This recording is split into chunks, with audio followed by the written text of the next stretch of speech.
আজকের ঘটনাটা আপনাদের গা শিউরে দেবে। খুব ভয়ঙ্কর ঘটনা। আমার নাম সুফিয়ান। আজ আমি আমার একটি বাস্তব অভিজ্ঞতা শেয়ার করতে চাই। কিন্তু সত্যি বলতে এই ঘটনাটা মনে করলেও আমার ভালো লাগে না। আমি কখনো সাহস পাইনি এটা কাউকে বলতে, কিন্তু আজ হিম্মত করে আপনাকে পাঠাচ্ছি, যেন আপনার মুখে এটা শুনে আমি নিজেও আবার নিজেকে হালকা করতে পারি। এটা 2019 সালের ঘটনা। আমি সৌদি আরবেই জন্মেছি, বড় হয়েছি, ওখানেই আমার পড়াশোনা শেষ হয়। এরপর বিশ্ববিদ্যালয়ের জন্য পাকিস্তান চলে আসি। 2017 থেকে 2019 এই সময়টায় আমি টিনেজ পার করেছিলাম। 2019 সালে আমার বয়স ছিল 19। তখন বন্ধুদের সঙ্গে একটু আধটু উচ্ছৃঙ্খল জীবন চলত। সন্ধ্যায় তো বের হতামই, রাতেও প্রায় চুপচাপ বাইরে চলে যেতাম। বাড়ির কেউ জানতো না, কারণ সেখানে অপহরণ, সিকিউরিটি এমন কোনো বড় ঝুঁকি ছিল না। অন্য জায়গায় আমরা ঘুরতে চলে যেতাম, খেতাম, গল্প করতাম। বেশিরভাগ দিনে পরিবার জানতো না যে আমরা রাত 12টা 1টার পরও বাইরে থাকতাম। বাড়ির সবাই ঘুমিয়ে গেলে আমি লুকিয়ে গাড়ি বের করতাম। তারপর সব বন্ধুরা এক জায়গায় জড়ো হতাম। 2-1টি গাড়ি নিয়ে বেরিয়ে যেতাম, যা মনে হতো। ফ্যামিলি যদি জানতে পারতো, রাতে বাইরে বের হওয়ানোর উপর একেবারে নিষেধাজ্ঞা চলে আসতো। কারণ আমি তখনও ছোট, 2 ড্রাইভিং লাইসেন্সও ছিল না, তাই অনেক রিস্ক নিয়ে বের হতাম।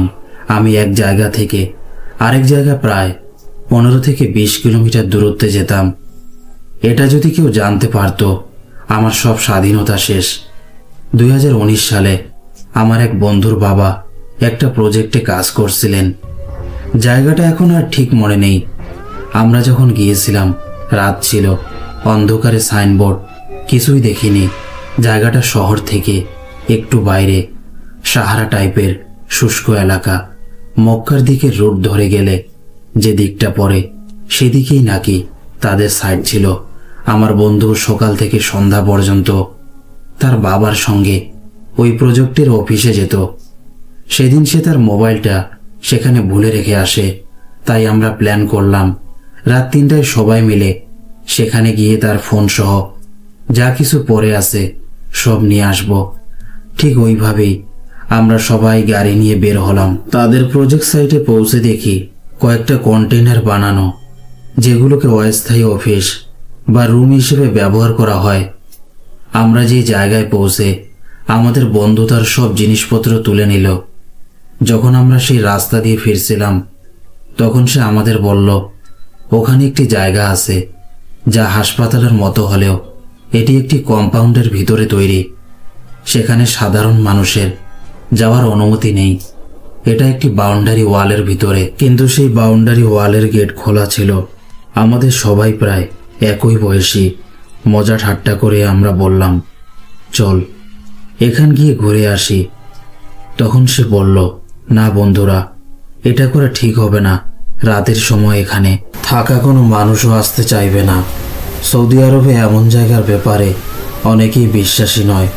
যদি এখানে কোনো জিন থাকে, তবে তারা সাধারণত কিছু নিয়মকানুনে চেষ্টা করে নিয়ন্ত্রণে আনার, আর না পারলে সেই জায়গা পরিত্যাগ করে দেয়। অজিজিয়ার ভিতরেও কিছু ভবন আছে যেখানে জিন্নাতের বসবাস রয়েছে। সরকার সেগুলো সিল করে দিয়েছে যাতে মানুষ এগুলোকে বিরক্ত না করে, কারণ তারা আপনাকে বিরক্ত করবে না। আমরা 6-7 জন বন্ধু 2টি গাড়িতে ওই বাউন্ডারির ভিতরে ঢুকলাম। হাসপাতাল কোথায় আমরা দেখতে পাচ্ছিলাম না। এটি এমন একটি হাসপাতাল বা ল্যাবরেটরি যেখানে আগে ব্লাড টেস্ট করা হতো।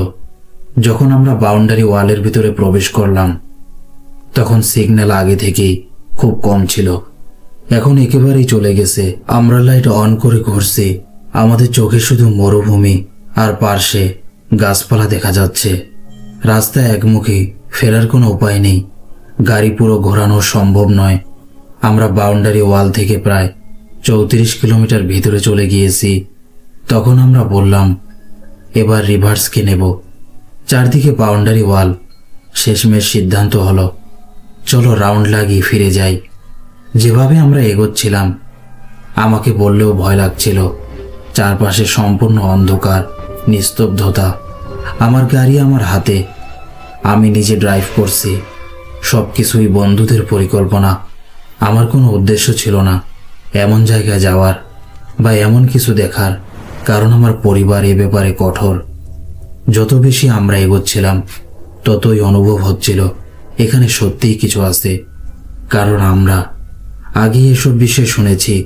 সরকারি ঘোষণা যে এই জায়গা পরিত্যক্ত, সেটি আরও নিশ্চিত করছিল যে এখানে কিছু অন্যরকম আছে। আমরা অন্দরেই ঘুরে বেড়াচ্ছিলাম, পথ খুঁজছিলাম বের হওয়ার। ভাবছিলাম এই রোডের কোনো টার্ন থাকবে যাতে বাউন্ডারি ওয়াল ধরে আমরা রাউন্ড করে বের হয়ে যেতে পারি। কিন্তু 2-3 রাউন্ড ঘুরলেও মনে হচ্ছিল আমরা একই জায়গায় ঘুরছি। এখন আর বুঝতে পারছি না কোথায় এক্সিট। চারপাশে এত অন্ধকার, এত নিস্তব্ধতা, বলতে গেলে সত্যিই ভয়ানক। তারপর হঠাৎ আমার চোখে একজন মানুষ পড়ল। দূর থেকে হাঁটতে হাঁটতে আমাদের দিকে আসছে। লম্বা, খুব লম্বা চুল, এতটাই লম্বা যে তার মুখটাই দেখা যাচ্ছিল না। তখন প্রথম মুহূর্তে বুঝতেই পারিনি এটা কে হতে পারে। মনে হচ্ছিল হয়তো কোনো মানুষই হবে এভাবে হাঁটছে। কিন্তু ভাবুন তো, একদম নির্জন, জনমানবশূন্য জায়গা, যেখানে মানুষ এক্সিস্টই করে না, সেখানে এভাবে একজন মানুষের হাঁটতে হাঁটতে আমাদের দিকে আসা, এটা কিছুতেই স্বাভাবিক ছিল না। আমাদের গাড়ি তার দিকে যাচ্ছে আর সে সোজা আমাদের দিকে এগিয়ে আসছে, কিন্তু মুখ দেখা যাচ্ছে না, চুলের আড়ালে ঢাকা। আমার পাশে থাকা বন্ধু জানালা নামালো। আমি বললাম, ওকে জিজ্ঞেস করো তো এক্সিট কোন দিকে। বন্ধু আরবিতে ডাক দিল, দিক নির্দেশনা জানতে চাইল, কিন্তু লোকটা কোনোভাবেই শুনল না। একদম সোজা হেঁটে চলেই গেল। আমাদের পিছনের গাড়িতে থাকা বন্ধুরাও তাকে থামানোর চেষ্টা করল, কিন্তু সে কোনো সাড়া দিল না। আর কয়েক সেকেন্ড বাদে আচমকা আমাদের মনে হলো এটা হয়তো মানুষই ছিল না। গাড়ির পিছনের লাল ব্যাকলাইটের আলোয় আমরা তাকিয়ে দেখছিলাম, কেউ নেই। লোকটা কোথায় গেল বুঝতেই পারলাম না, কিন্তু তখনও নিজেদের বোঝালাম হয়তো অন্ধকারের কারণে চোখে পড়ছে না। আর চলে যাওয়ার পর থেকে মনে হচ্ছিল কিছু একটা ঠিক নেই, কোনো অস্বাভাবিক অনুভূতি ঘিরে ধরেছিল। আমরা ম্যাপে পথ খুঁজতে চাইলাম, কিন্তু সিগন্যাল না থাকার কারণে ম্যাপও কোনো সাহায্য করছিল না।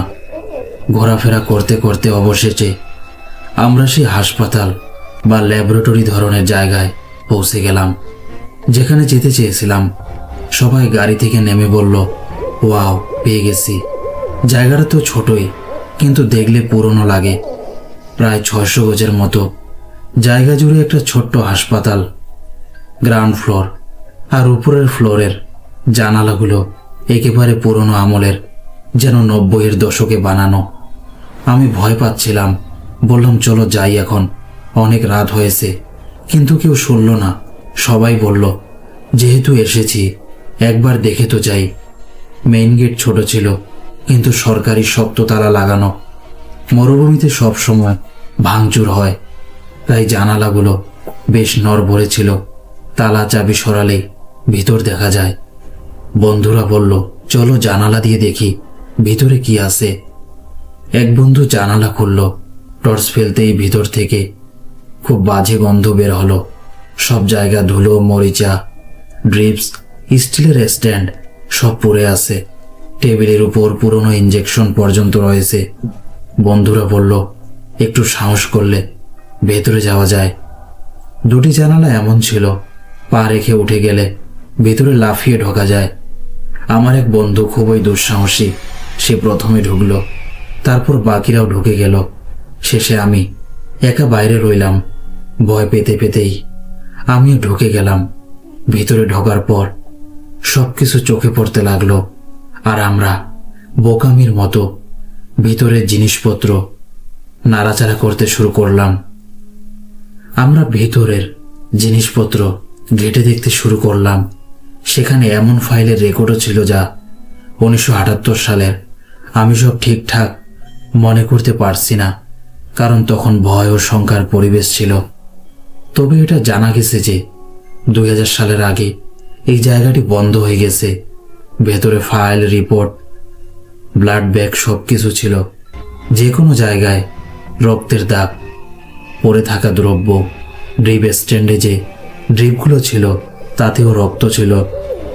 সবার জন্য এটি ছিল একেবারে ভীতিকর। আমি বলতে পারবো না আমরা ঠিক কোথায় চলে এসেছি। ধীরে ধীরে আমরা অনুভব করলাম কেউ যেন আমাদের দিকে তাকাচ্ছে। অনুভূতিটা এতটাই শক্তিশালী ছিল যে মনে হচ্ছিল যা কিছু আছে তা আমাদের খুব কাছে। আমার এক বন্ধু অনুভব করলো যেন সে কোনো অদৃশ্য জিনিসের ভেতরে দিয়ে গেছে এবং বের হয়েছে। সে বলল, আমার অনুভূতিতে এটা আছে, এটা আমাদের কাছে আছে। আমরা সবাই বললাম, ভাই নাম যেন না নেওয়া হয়, আল্লাহর নাম বলো এবং এখান থেকে বের হওয়ার চেষ্টা করো। কিন্তু বন্ধু ব্লাড ব্যাগের ওপর পা দিয়ে সেটি ছড়িয়ে ছিটিয়ে দিল। ভয়ঙ্কর দুর্গন্ধ ছড়িয়ে পড়ল। বছর বছর ধরে জমে থাকা ধূলিময় ও ময়লার সঙ্গে মিশে থাকা ভিতরে জাল বোনা মাকড়সার জালও দেখা যাচ্ছিল। আমরা বললাম, এবার সবকিছু অনেক ভয়ঙ্কর হয়ে গেছে, আর ভালো লাগছে না। কেউ কিছু ছুঁয়েছিল, কেউ অন্য কিছু। এমন সময় চেয়ারের কিছুটা দুলতে লাগলো।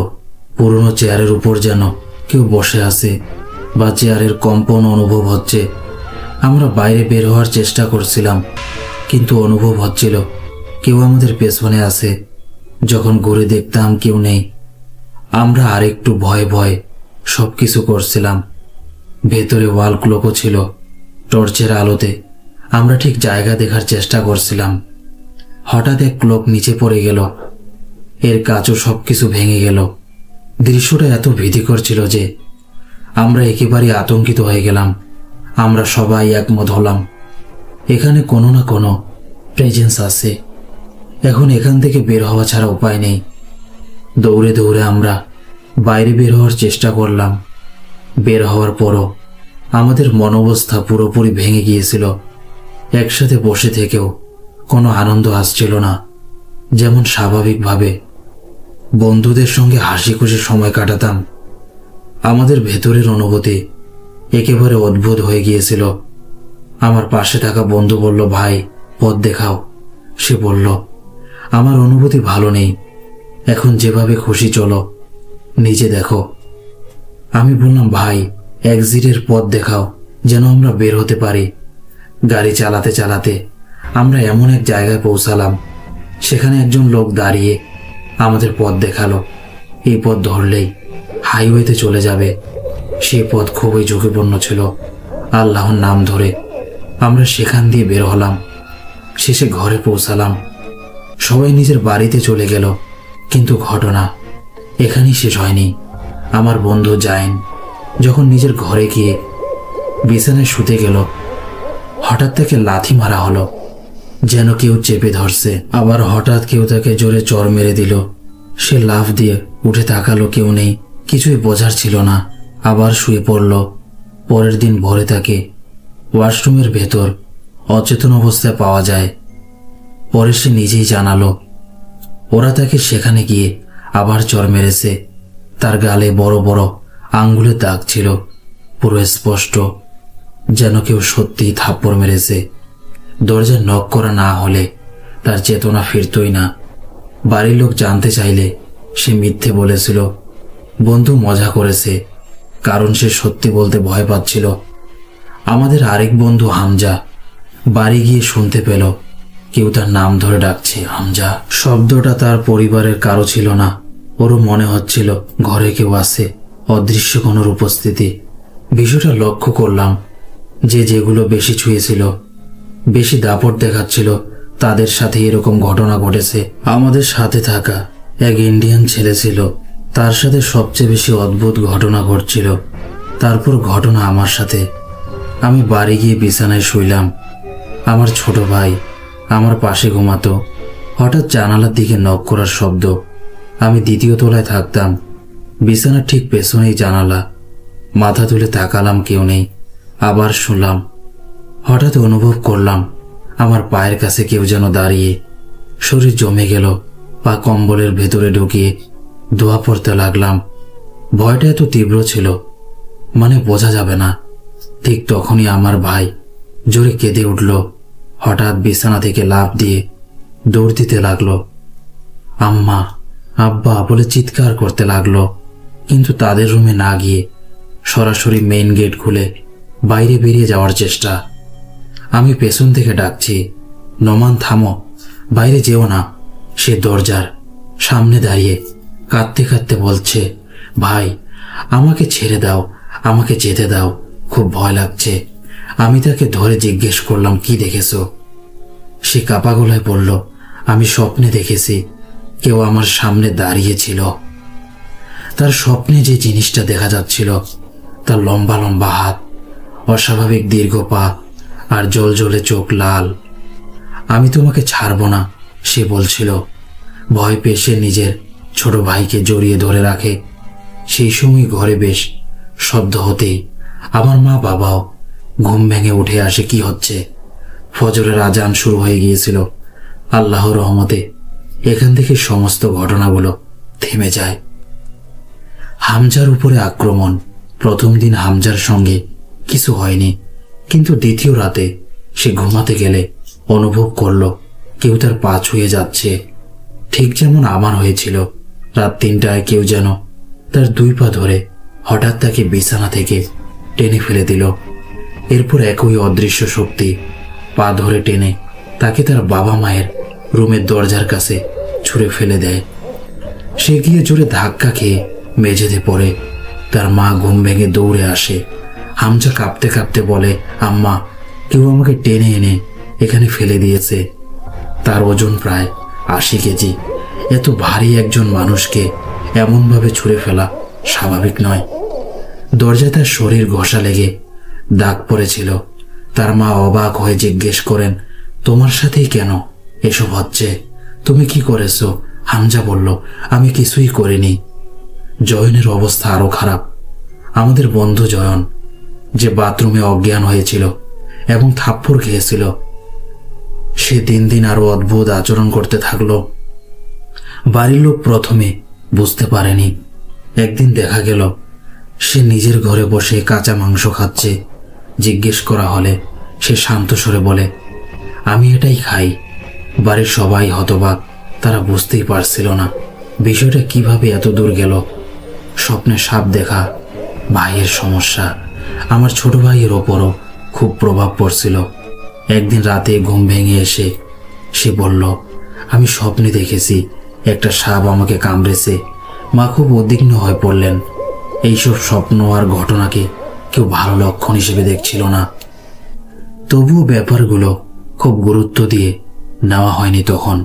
হামজা ও জয়ন পরিবর্তন একদম অস্বাভাবিক। হামজার অবস্থা আরো খারাপ হতে থাকলো।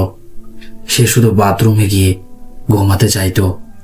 ওর মনে হতো ওখানেই তার আরাম লাগে। জয়নও একই অভ্যাস গড়ে তুলেছিল। গন্ধ, অন্ধকার আর নোংরা জায়গায় বসে থাকতে ভালো লাগতো। তার মাও চিন্তায় পড়ে গেলেন, এরা এভাবে কিভাবে নোংরা জায়গায় থাকতে কেন চাইছে? মারাত্মক ঘটনা, জয়নের লাভ। জয়ন প্রথম তলায় থাকতো। একদিন রাত 1টার সময় সে টেরেসের দিকে চলে যায়। কিছুক্ষণ পর সে হঠাৎ সেখান থেকে লাফ দিয়ে নিচে পড়ে যায়। তার পা ভেঙে গিয়েছিল। সৌভাগ্য যে মাথায় বড় আঘাত লাগেনি, না হলে হয়তো বাঁচত না।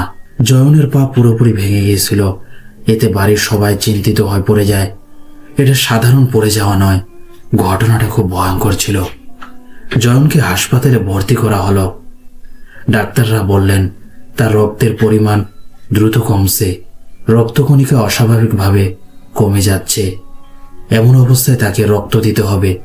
কিন্তু আল্লাহই ভালো জানেন যে ছেলেটা সেই নিষিদ্ধ জায়গায় গিয়ে রক্তের ব্যাগ ছিঁড়েছিল, আর সেই ছেলেটাকেই রক্তের দরকার হয়ে পড়েছে। স্কুলের অফিসিয়াল সোশ্যাল মিডিয়ায় ঘোষণা দেওয়া হলো, আমাদের এক ছাত্রকে জরুরিভাবে রক্ত লাগবে এবং তার রক্তের গ্রুপটি জানানো হলো। রক্ত দেওয়া হয়েছিল, কিন্তু তার পরিস্থিতি আরো খারাপ হচ্ছিল। এদিকে হামজার মা স্কুলে গিয়ে শুনলেন যে কিছু ছেলে রাতে সেই জায়গায় গিয়েছিল এবং নামাজ, আয়াত, দোয়া উপহাস করে খারাপ কাজ করেছিল, তারপর থেকেই তাদের সঙ্গে এসব ভয়ঙ্কর ঘটনা ঘটছে। হামজার মাতাকে জোর করে সত্য কথা বলতে বাধ্য করেন। তখন হামজা সব খুলে বলে, আমরা রাতে ওই জায়গায় গিয়েছিলাম, মজা করে অদ্ভুত সব কাজ করেছি।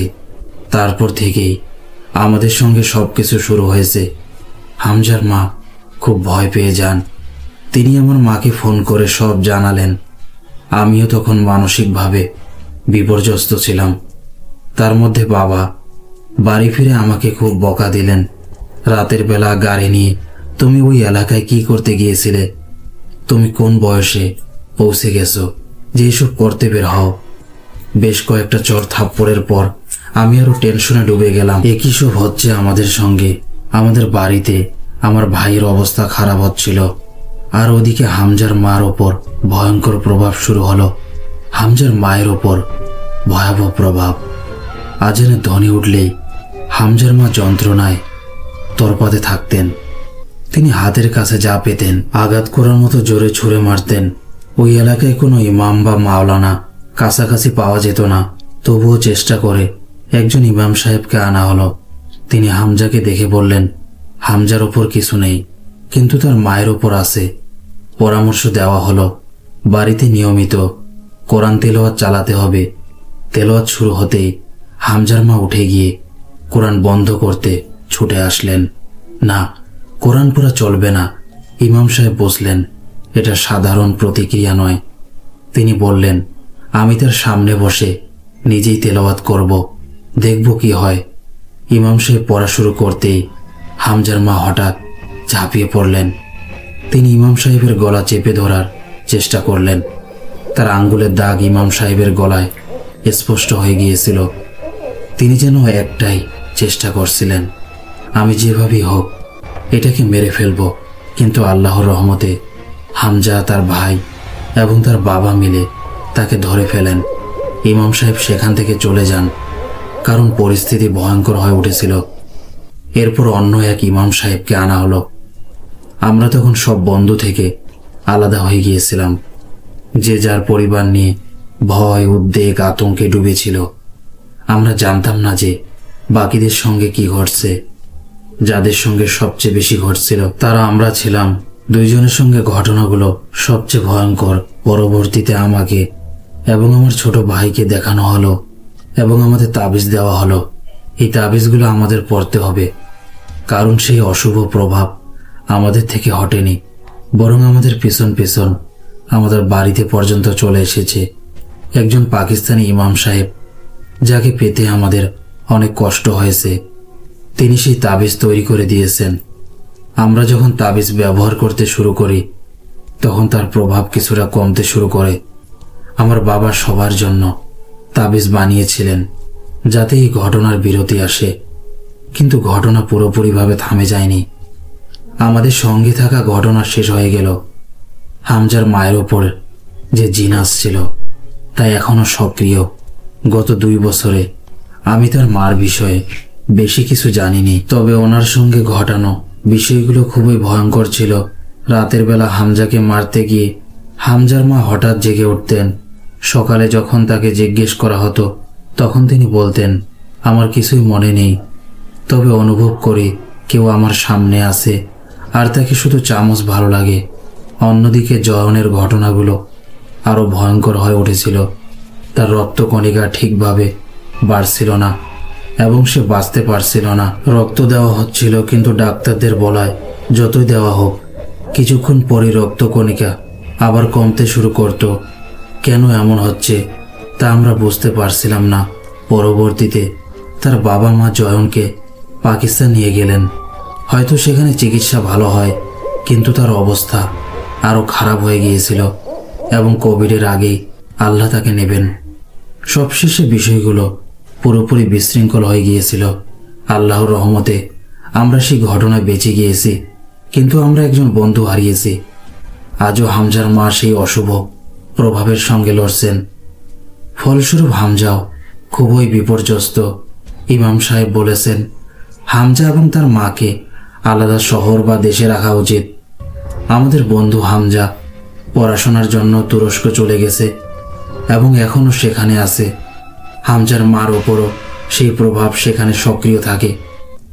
যে সময় অশুভতা প্রবল হয় তখন তারা তার ওপর উপস্থিত হয় এবং তাকে অত্যন্ত তাড়া করে। এই ছিল ঘটনা। ভালো লাগলে শেয়ার করবেন। প্রিয় লিসেনার্স, এবার আমরা পরবর্তী ঘটনায় চলে যাব। আমার নাম শাহরুখ আলী, আমি করাচির বাসিন্দা। এই ঘটনাটি আমার নিজের অভিজ্ঞতার উপর ভিত্তি করে। আমাদের পরিবার মোট 4 ভাই বোন। আমার বাবার চাকরি ভালো চলছিল এবং মা একজন গৃহিণী। আমরা সবাই পড়াশোনায় ভালো এবং জীবনের সব ক্ষেত্রে সফল ছিলাম। সবকিছু শান্তিপূর্ণভাবে চলছিল। আমাদের বাড়ি 2 তলা। নিচে আমাদের খালা থাকতেন, আমরা উপরের তলায় থাকতাম।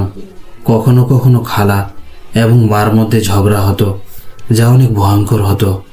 তাদের মধ্যে কখনো কখনো একে অপরের জিনিসপত্র ভাঙে। তারপর আমাদের নানাও এসে 2 জনকে বোঝাতেন, সে তোমার বড় বোন। স্কুলে তখন পরীক্ষা চলছিল। আমার বড় ভাই ও বোন খুশিতে বাড়ি আসে এবং মাকে জড়িয়ে ধরে। তারা তাদের ট্রফি দেখিয়ে বলে, আমরা পাশ করেছি। বাড়িতে তখন সুখ শান্তির পরিবেশ ছিল। কিন্তু খালা আমাদের দেখলে অন্যরকম হয়ে যেত, কারণ তার বাচ্চারা পরীক্ষায় 3য় বা 4র্থ স্থান পেত আর আমরা প্রায় প্রথম হতাম। তারপর আমাদের ছোট বোন জন্মায়। সে তখন 3 মাসের। এক রাতে আমরা সবাই ঘুমিয়েছিলাম। হঠাৎ মা বাবার ঘর থেকে ভয়ঙ্কর চিৎকারের শব্দ আসতে শুরু করলো। শব্দটা এত ভীতিকর ছিল যে তা ভাষায় প্রকাশ করা কঠিন। আমরা সবাই দৌড়ে গিয়ে ঘর খুলে দেখি মা আর বাবা পরস্পরের গলা চেপে ধরেছে। মায়ের মুখ পুরো কালো নীল হয়ে গেছে। আমরা তৎক্ষণাৎ 3 মাসের বোনটিকে তাদের মাঝখান থেকে বের করে আনলাম। আল্লাহর রহমতে বড় ভাই বোনটিকে বাঁচিয়ে ফেলেছিল। তারপর আমরা সবাই মিলে আয়াতুল কুরসি আর সূরা নাস পড়ে মা বাবার ওপর ফু দিলাম। বাবা কিছুক্ষণের মধ্যে শান্ত হয়ে আসলেন, কিন্তু মায়ের ওপর যে শক্তি ছিল সেটা ছিল অত্যন্ত ভয়াবহ এবং শক্তিশালী। মহল্লার একজন মাওলানা সাহেবকে ডাকা হলো। তিনি এসে বললেন, আপনার বাবার ওপর যে প্রভাব আছে সেটা ভালো জিন, কিন্তু আপনার মায়ের ওপর যা আছে সেটা খুব ভয়ঙ্কর, শক্তিশালী এবং ইচ্ছাকৃতভাবে পাঠানো হয়েছে। তিনি আরও জানান, মায়ের উপর একটি নয় 4টি জিন চাপানো হয়েছে এবং যে ব্যক্তি কালো জাদু করিয়েছে সে ছিল পরিবারের বাইরের একজন অমুসলিম লোক। মায়ের চিকিৎসা চলাকালীন মা এমন শক্তি পেতেন যে 7-8 জন মানুষকেও ছুঁড়ে ফেলতে পারতেন। একবার তার সামনে মাংস রাখা হলে দেখা গেল তার জিহ্বা সামান্য নিচের দিকে লম্বা হয়ে গিয়ে বাইরে বেরিয়ে এসেছে এবং তিনি খুব ভয়ঙ্কর কণ্ঠে কারো নাম নিয়ে বলতে লাগলেন, আমি এই মাংস খাবো না।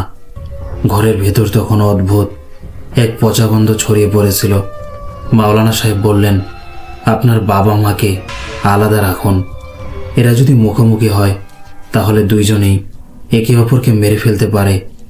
জানার মতো বিষয়, মা আর বাবা ভালোবেসে বিয়ে করেছিলেন। বড় ভাই মা বাবাকে সামলাতে গেলে হঠাৎ বাবা এমন ভয়ঙ্কর চিৎকার করলেন যে ভাই ভয় পেয়ে গেল। আমরা বাবাকে মায়ের কাছ থেকে আলাদা করে মামার বাড়ি পাঠিয়ে দিলাম। এদিকে মায়ের অবস্থা দিন দিন খারাপ হচ্ছিল। কখনো তিনি হাসতেন, কখনো কাঁদতেন, কখনো আমাদেরকে হাত ইশারা করে চুপ থাকতে বলতেন।